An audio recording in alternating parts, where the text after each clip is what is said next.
Be more self-obsessed. Be more self-indulged. Be more selfish. Be more entitled. Be more materialistic. Just fucking be that audacious bitch. Honestly, the world needs it. The world needs a mission slip of you owning the parts that you were told to reject, to suppress, to put down. Because I had a realization recently where I was like, sat in my dressing gown on holiday on my bed and just had a hot shower. I had a glass of red wine in my hands. And I was kind of just like on my laptop, like just doing some bits of work. And I thought to myself, fuck. Being selfish, entitled, and materialistic is probably the best fucking thing about me. Because look at me right now. Like, look at how I'm enjoying life, the brand that I've built, the lifestyle, the way that I can travel, like the iconic woman that I've become. None of that would have been accessible to me if I had pushed down the parts of me that went after my desires.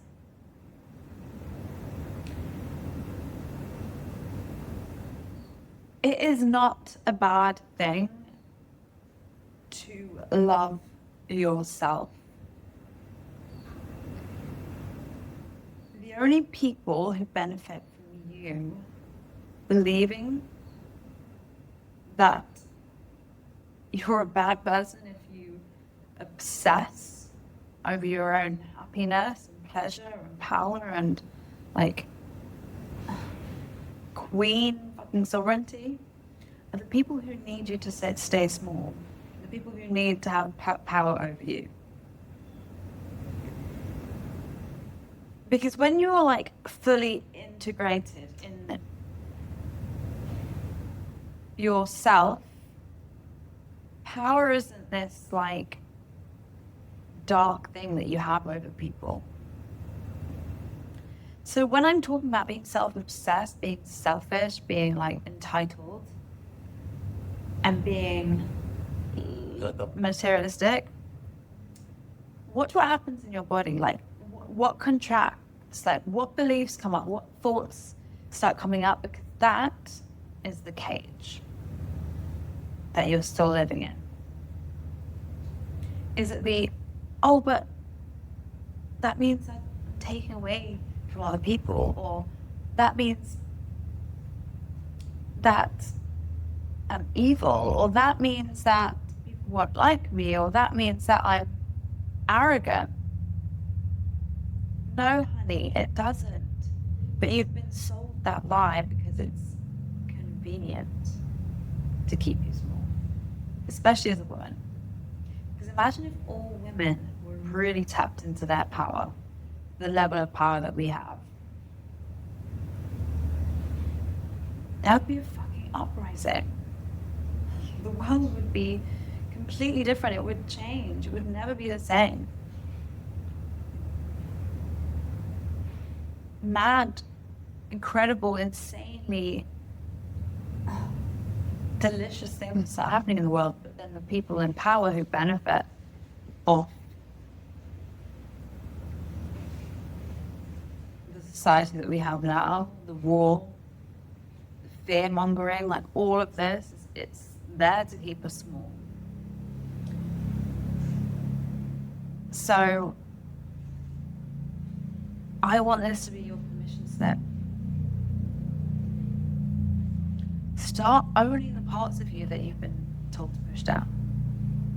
And if you're someone who's shy, your shyness, you think it's your personality, but it's not. And this is why identity work is so important. Because you think that you were just born this way. But your whole personality has been created from micromanaging the people who couldn't handle your power. So whether it's like, you know, a teacher at school or your parents who couldn't handle you in your full expression, it was just too much for them, too triggering, and they made you feel like you had to stop. Like for me, I just remember in my ballet class, like fidgeting and like, I couldn't sit still because that whole idea of like sitting with my back straight for like an hour was just, I mean, it wasn't for an hour, but for a long time, I just couldn't. I couldn't do that. My body needed to open up space and like move energy, and I probably just had enough energy just in my body. And I got screamed at for disrupting the class because I couldn't sit still. And so then there became this cage of like, I have to sit in a certain way and otherwise I'm disobedient. Oh, that word, obedience. This is another like word that comes into this work, because we've all been raised to be fucking obedient. Yeah, and you think it's your personality, but it's actually obedience. It's learnt obedience to what society wants around you. What makes you a good employee? What makes you controllable? And that's the very thing that's taking away your power and your potential.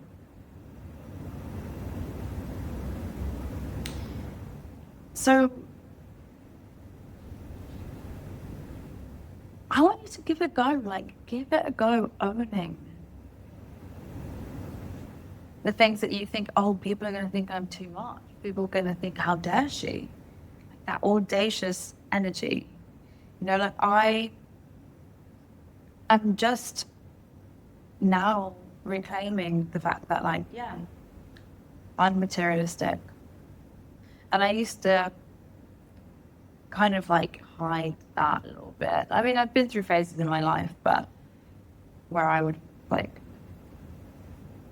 I don't know, flaunt it or not, but like, I like nice things.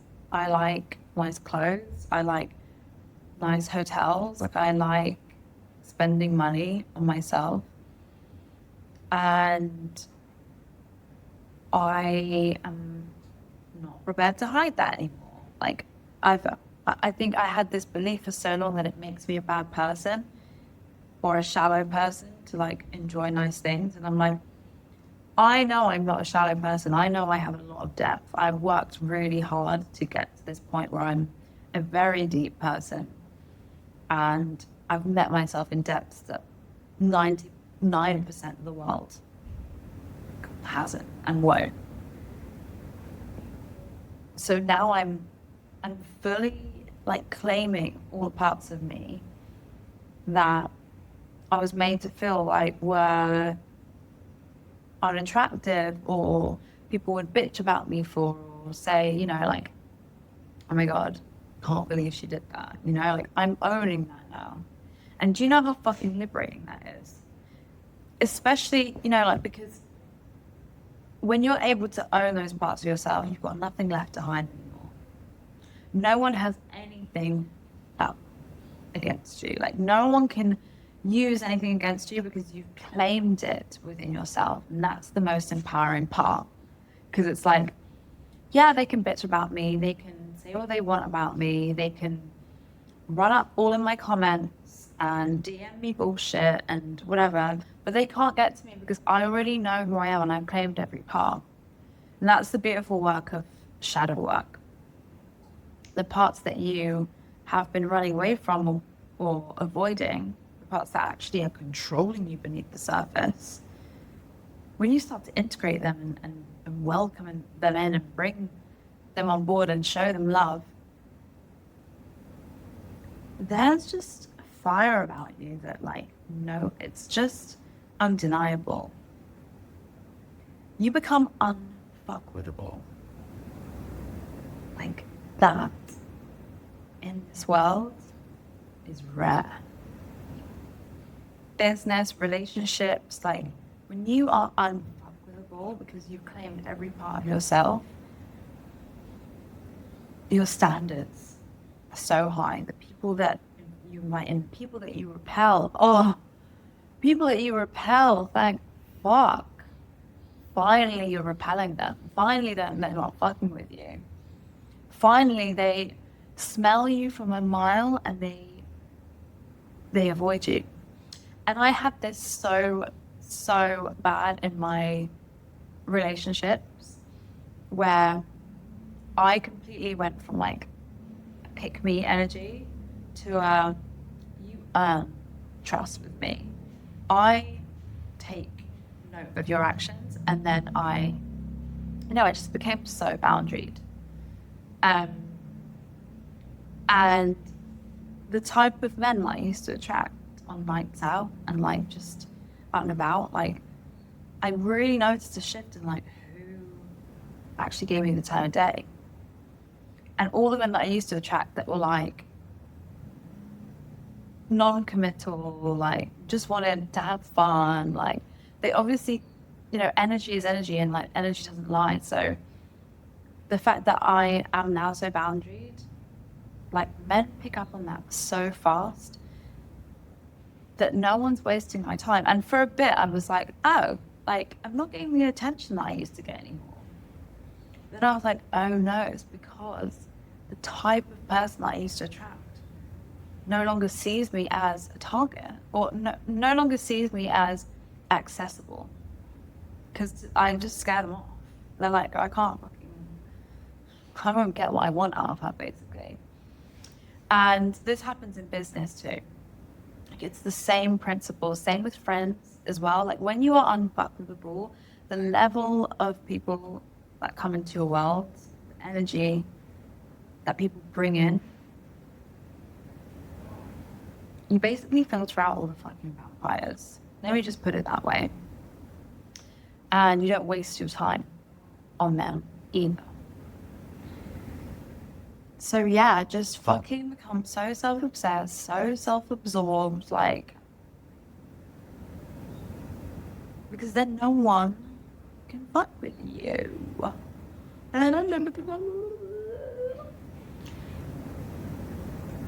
Yeah. And there's that magnetism as well that comes with being so self-obsessed. Like people are like, what is she drinking? Like, I want to drink that. They're like, wow, like she has some fucking like energy about her. Like she's so like in her body, like in herself. Like that energy is so fucking magnetic, because what happens is when you're so self-obsessed, it's like you're so alive in your body, in the pleasure, in all of yourself. Like you love every part.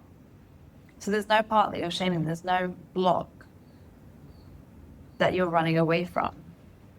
And so that's what creates that magnetism of like people want to know more about you. People want to know who you are. People want to like have a taste. They want to like, they're intrigued by who you are and what you're about, because there's just this thing that's like you're exuding like power. And this is the feline. This is her, the cat goddess. You know, when you see a cat and you're like, cats are so magnetic, because you're like curious about the cat and you're like, wow, like, cats look insane. And then it's like, oh, but how close can I get? And it's this thing of like this dance of like, where's her boundary? Like, how do I approach this? And it's the same kind of like intrigue and curiosity that you create within yourself when you're self-obsessed. And then when you trigger people who are so self-abandoning and so self-rejecting, some of them will be really triggered by you. Like they'll project right onto you. Like you're a bad person, like self-indulged, like you've got nothing about you, like blah blah blah, and all the beliefs that they carry towards themselves and the parts of themselves that they've not claimed, they'll project right onto you. And that's okay. That's okay. I really believe that like triggering people is necessary. And this is what I said in the episode before. Like, people need to be triggered to change. People need a pattern interrupt, and it's like not your responsibility to micromanage whether they take the opportunity to grow and become self-obsessed themselves, or just keep blaming you as the problem and never actually facing themselves. But I always hope that one day these people will come around and be like, okay, I get it now. She's not X, Y, Z. I get why being self-obsessed and drinking your own Kool-Aid is like the fucking vibe. And I wish I'd subscribed to it earlier. Literally that. So, how can you be a bit more self-obsessed? How can you find the icon in the parts of yourself you normally hide? How can you actually find like, that iconic energy of like, shit, she's materialistic. That's fucking iconic. She's owned it. Yeah, it's just like this, when someone owns something, like, you know, when you see women in all shapes and sizes, the women who own their bodies, no matter how big or small, or wide or thin, when they own themselves, there is no fucking energy that matches that. So when you start owning who you are, what you look like, all your qualities, the good, the bad, the ugly, all of it, you'll be onto something. Things will seriously start to shift in your life, in your content, in the opportunities, in your relationships. Yeah, that's fucking identity upgrading right there.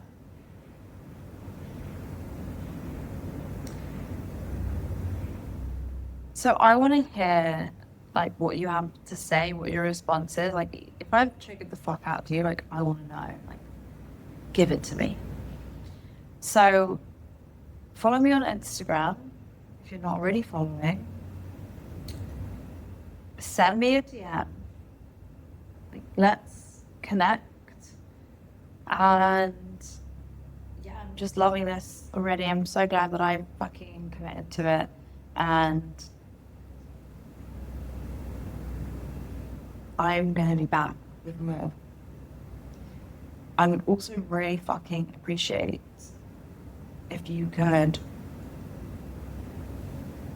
subscribe to this, follow us, be committed in with the journey for me, with me.